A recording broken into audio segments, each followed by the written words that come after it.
No primeiro dia útil depois do Natal, uma cena se repetiu. As lojas receberam um grande número de pessoas que desejavam descobrir o produto exato para substituir aquele presente que não serviu ou não agradou.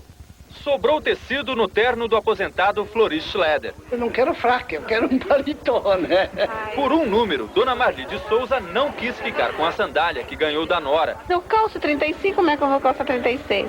Pacote desfeito, sorriso sem graça. Esses consumidores correram para as lojas logo cedo. Neste shopping de Curitiba, a estimativa é de que 20% dos presentes comprados no Natal serão trocados nos próximos dias. Sempre dando um jeitinho. Tem que ter paciência, né? Tem que ter, bastante.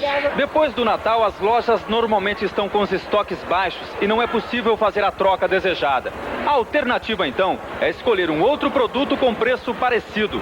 Mas esse parecido quase sempre acaba saindo mais caro para o consumidor. Pedro não gostou dos patins que recebeu, queria um outro modelo. Sobrou para a mãe dele. Eu comprei um pouco mais barato e ele tinha escolhido um mais caro. Então, para agradá-lo, vim trocar. O Código de Defesa do Consumidor estabelece que a troca é obrigatória, mas o comerciante tem o direito de determinar o prazo para que ela seja feita. Seguindo a lei, essa loja de cosméticos hoje trocou vários presentes errados. Elisângela jurava ter comprado um batom para a chefe dela.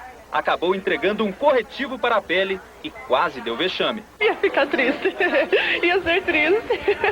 Ia ficar com o lábio meio branco. A privatização do setor de telefonia possibilitou o crescimento no número de linhas e o lançamento de novos serviços. Mas alguns consumidores reclamam que, às vezes, pagam por serviços que não pediram. É o caso de clientes da Companhia Telefônica de Uberlândia, no Triângulo Mineiro. A família chegou a desconfiar que esta aposentada tinha mudado de vida. Minha irmã ligou lá e eu não estava. Ela falou assim, Zezé, você tá chique, você tá de secretária. Eu falei assim, não tem isso em casa, não. Ela falou assim, não tem. Aí eu liguei aqui, tinha mesmo. Aí eu não sei que dia que eles fizeram. Os locutores desta rádio, que tem 8 linhas, dizem que não conseguem mais conversar com todos os ouvintes. A secretária eletrônica atende antes. Teve um fax que a ouvinte escreveu a seguinte frase: se vocês não querem me ouvir, eu também não vou ouvir vocês. Dos 300 mil telefones da cidade, 29 mil já estão com secretária eletrônica. Os consumidores também reclamam que não foram avisados que o serviço não sai de graça. Toda vez que quiser ouvir uma mensagem gravada, o cliente paga 6 centavos. E quem deixou o recado, 8 centavos. Pela lei de telecomunicações, as operadoras de telefonia não podem obrigar ou induzir o usuário a consumir serviços ou adquirir equipamentos que não sejam de seu interesse. E o cliente tem que ser informado sobre as tarifas do serviço que aceitou. O prazo para essas adaptações venceu em junho. Ele não foi avisado, na verdade, porque não tinha essa regra estabelecida pela Anatel. A regra foi estabelecida a partir desse segundo semestre, onde nós adequamos todos os nossos equipamentos para poder, então, comunicar também ao cliente da tarifa da postagem. A nossa central foi digitalizada, esses serviços foram disponibilizados e o cliente tem a opção de ativá-lo ou não. Mas o Código de Defesa do Consumidor diz que é proibido enviar ou entregar sem solicitação prévia qualquer produto ou fornecer qualquer serviço. O PROCON pretende entrar na justiça com uma ação coletiva em defesa dos interesses dos consumidores. A exemplo da maioria dos serviços de telefonia, a secretária eletrônica também é ativada pelos computadores da empresa. Se não desconfiar de nada, o cliente só vai perceber quando a conta chegar. O incêndio que há 2 semanas atinge a cidade de Sydney, na Austrália, começou a queimar áreas residenciais. Já são 100 focos de incêndio. As autoridades declararam área de desastre no subúrbio de Sydney. E um dia depois do Natal, o primeiro-ministro John Howard foi levar apoio às famílias. Além de combater o fogo, os 5.000 bombeiros tentam salvar os animais. O calor e o vento forte tornam o trabalho ainda mais difícil. Um tesouro formado há milhões de anos está se perdendo no Ceará. São fósseis de uma região rica em material pré-histórico, degradada pela extração descontrolada de calcário. A extração de calcário é responsável pelas maiores descobertas de fósseis da Chapada do Araripe. A área de 11 mil quilômetros quadrados fica na divisa do Ceará com Piauí e Pernambuco. A teoria é de que há 110 milhões de anos existia aqui um grande lago que recebia por canais a água do mar e dos rios. Gases tóxicos e a variação do sal teriam eliminado em épocas diferentes vegetais, peixes e dinossauros, como o pterossauro anhanguera.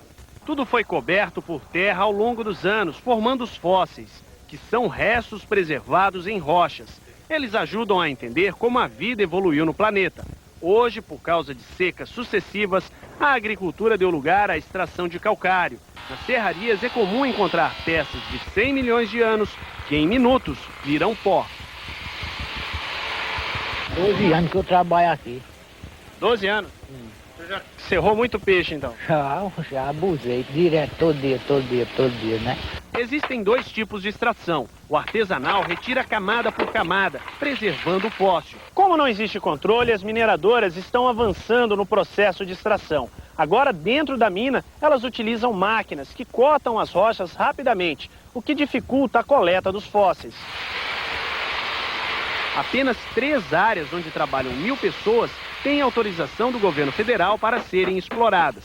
Mas o Departamento Nacional de Produção Mineral diz que em outras 20 minas, 3.000 pessoas retiram o calcário ilegalmente. O DNPM mantém apenas 2 funcionários para fiscalizar toda a região. Pela legislação, eles sequer podem apreender as peças. Tem que chamar a Polícia Federal quando encontram alguma irregularidade. Se por acaso o infrator tiver um porte atlético, por exemplo, ele sai correndo com a peça embaixo do braço e ninguém consegue alcançar. Esses 2 pesquisadores da Universidade Regional do Cariri temem que as descobertas a partir de agora fiquem cada vez mais raras. Esse peixe aí é de que época? Esse é um peixe da base da Formação Santana, do Membo Crato, com idade em torno de 110 milhões de anos. E é uma pena que toda essa história esteja sendo destruída. Em instantes, a Justiça autoriza a transferência da cantora Glória Trevi da cadeia para um hospital. Devolvido ao dono brasileiro o carro roubado que era usado pelo presidente do Paraguai.